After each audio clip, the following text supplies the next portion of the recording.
তৃণমূলের মঞ্চে কংগ্রেসের নেতা সহ শতাধিক তারা কর্মীদের নাম দিয়েছেন, যারা গত নির্বাচনে বিধানসভা নির্বাচনে যারা সংযুক্ত মোর্চার হয়ে লড়েছিলেন। 2021-এ Indian Secular Front, Indian National Congress, Left Front ঐক্যবদ্ধ লড়াই করেছিলাম। তারপরে গঙ্গা দিয়ে অনেক পানি গড়িয়ে গেছে, অনেক নির্বাচন হয়েছে, বিভিন্ন রাজনৈতিক দল বিভিন্নভাবে তাদের মতো লড়াই করেছে। ভাঙড়ে কংগ্রেসের যদি কেউ থেকে থাকে, তার যদি মনে হয় দলে গেলে ভালো হয়, যে দল একটা আপদগ্রস্ত দুর্নীতিগ্রস্ত দল, যদি কেউ দলে যায় যাবে, আমি তাকে তো আটকাতে পারি না। তাদের অভিযোগ যে তারা সংযুক্ত মোর্চাকে ভোট দিয়ে জিতিয়েছে এবং কোনো রকম ভাবে আপনি কাজ করেননি, কোনো রকম ভাবে আপনার উন্নয়ন হয়নি, সেই জন্য তারা বার হয়ে তৃণমূলে। তাহলে কংগ্রেসই থাকতে পারতো তো। যদি তারা এই অভিযোগটাই করে তাহলে কংগ্রেসই থাকতে পারতো। আমার বিরুদ্ধে অভিযোগ আছে, আমি আপনাদের কি বলেছি, একটু অপেক্ষা করুন। আমার পিরিয়ড শেষ হওয়ার পূর্বেই আমি আমার এমএলএ ল্যাডের কোথায় কোথায় কী কী খরচ করেছি, অর্থাৎ এমএলএ বরাদ্দকৃত টাকা থেকে কোথায় কোথায় প্রজেক্ট করার কথা বলেছি, কী কী সম্পূর্ণ হয়েছে, সবটাই আমি চেষ্টা করবো প্রথম খামে ভরে বাড়িতে পৌঁছানো। তার যদি না করতে পারি, আর ব্যানার করে করে বিভিন্ন বুথে বুথে মোড়ে মোড়ে টাঙিয়ে দেবো, এটা বলেছি তো আমি।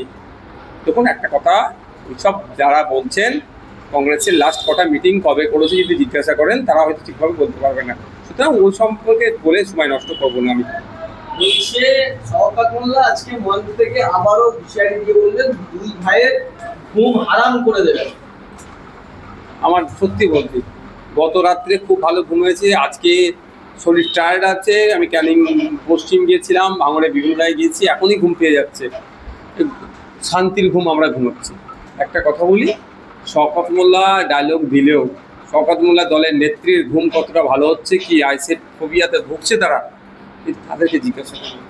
বলছে আপনারা 4 বছর ধরে ভাঙড়ের মানুষদেরকে ল্যাং মেরেছেন, 2026-এ আপনাদের ল্যাং মেরে দুই ভাইকে বাড়ি পাঠাবেন। দেখুন, ভাঙড়ের মানুষজন ভালো করে জানে নওশাদ সিদ্দিকী তাদের সাথে বেইমানি করেনি, তাদের আস্থাকে কোনোদিন নষ্ট করেনি।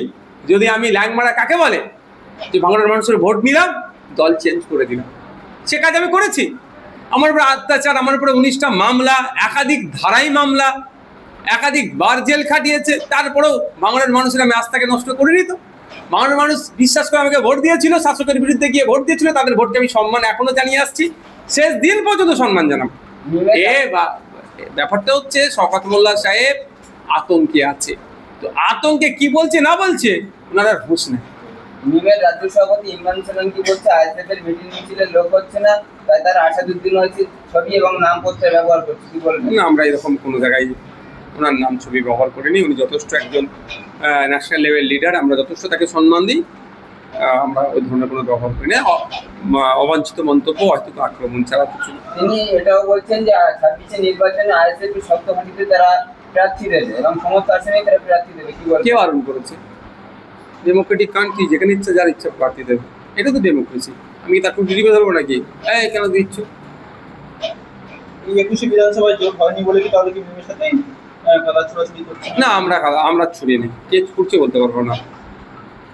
বলছি আজকে শওকত মোল্লা বলছে যে আমাকে চোর বলছে, আর তার আজকে বলছে তাকে আপনারা চোর বলাচ্ছেন নাকি, চোরকে ভাড়া করে কাজ খুঁজে পাইনি।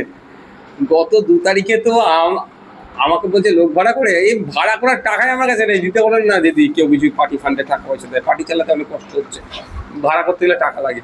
দ্বিতীয় কথা হচ্ছে, বিধানসভার মধ্যে অতবার চোর চোর শুনে মন শান্ত হলো না, কেন বলতে যাব? আর লোক ভাড়া দিয়ে আমি তো বলছি, আমি ডাইরেক্ট বলছি, তৃণমূল কংগ্রেস আপাতমস্তকরা দুর্নীতিগ্রস্ত দল, চোরেদের দল। এই তৃণমূল কংগ্রেস চাকরি চুরি করেছে, রেশন চুরি করেছে, মিড ডে মিলের চাল চুরি করেছে, মাদ্রাসা উন্নয়নের টাকা চুরি করেছে। এই তৃণমূল কংগ্রেস হচ্ছে চোরেদের দল, শওকত মোল্লা চোরেদের দলের একজন। আমি বলছি, লোককে দিয়ে কেন আমি বলাতে যাবো? অত খারাপ সময় আমার আসেনি, আমি ডাইরেক্ট বলবো যা বলো। শওকত মোল্লা এটাও বলেছে, বলে এদের জন্য গাড়িতে লাঠি নিয়ে ঘুরতে হবে, আইন হাতে তুলে নেবে। আইন বিচার ব্যবস্থা কি মান্যতা দেয় না? ভাবছে এখন সামনে পিছনে সিকিউরিটি আছে, দিদি দাদার হাত আছে, ভাবছে ধরাকে সরা মনে করছে নাকি? সব যোগ্য জবাব মানুষ গণতান্ত্রিক প্রক্রিয়ায় দেবে। হচ্ছে আজকে 50,000 মিছিলের লোক দেখে ওদের হচ্ছে এবারে দিদিকে বলবো, এবারে হচ্ছে এটা তালাশি করতে, ওরা তো চোখে দেখতে হয় না, কানে শুনতে পাচ্ছে আওয়াজ। আমি তো পাঁচিল সিঁড়ির কথা বলেছিলাম, যারা পাঁচিল টপকাতে কৃতকার্য হবে তাদেরকে দেওয়া হোক, কারণ তৃণমূল কংগ্রেসের নেতারা তো সিডি সিবিআই কে দেখলি পাঁচিল টপকায়, বেচারি জীবন কৃষ্ণ সহ পাঁচিল রক্ষাতে পারেনি, ওই জন্য পাঁচিল শ্রীর প্রকল্পের কথা বলেছিলাম। 50,000 লোক কতটা জায়গায় ধরে, কতটা হয়, একটা লোক দাঁড়াতে গেলে কত স্কোয়ার ফিট জায়গা নেয়, একটা লোক বসলে কত স্কোয়ার ফিট জায়গা নেয়, সরকার সাহেব জানেন কি? যদি না জানে হিসাব আমি জানিয়ে দেবো, তারপরে বলতে বলবো। আপনি নাকি তবে আমি সারাদিন তো বাংলায় ঘুরলাম, সেকেন্ড হাফে দেখলাম বাংলার কোথা থেকে 50,000, ওনার কথা অনুযায়ী আমি ধরে নিচ্ছি 5,000 পুরো 50,000 করে, যে কোথা থেকে লোক এসছে না আসছে আমরা ভালো করে জানি। বলছি আবার আজকে অভিযোগ করা হচ্ছে যে আপনি বিজেপির কাছ থেকে কোটি কোটি টাকা নিয়েছেন। আগামীকাল বেলা 11টার সময় কলকাতা ভ্যাংশাল কোর্টে আপনারা উপস্থিত হবেন, অনুরোধ করব। শওকত মোল্লা সাহেব আর শওকত মোল্লা সাহেবের এক শুভাকাঙ্ক্ষী যিনি আছেন তার বিরুদ্ধে মানহানি মামলা আমার নামে অভিযোগ করেছে না, আগামীকাল 11টার সময় আপনারা কলকাতা ভ্যাংশাল কোর্টে আসবেন। তিনি আরো বলেছেন যে আব্বাস সিটি কর্পোরেশন আপনার বড় ভাই, তিনি যেখানেই দাঁড়াবেন মমতা বন্দ্যোপাধ্যায়কে তিনি বলছেন যে আমাকে সেখানে দাঁড়ানো হোক, জামানত জব্দ করার বিষয় দিয়েছেন। মমতা ব্যানার্জির সাথে আগে কনফার্মেশনটা নিয়ে নিন, লিখিত নিতে বলুন, তারপর কোথাও দাঁড় কথায় দেখিয়ে দেবো।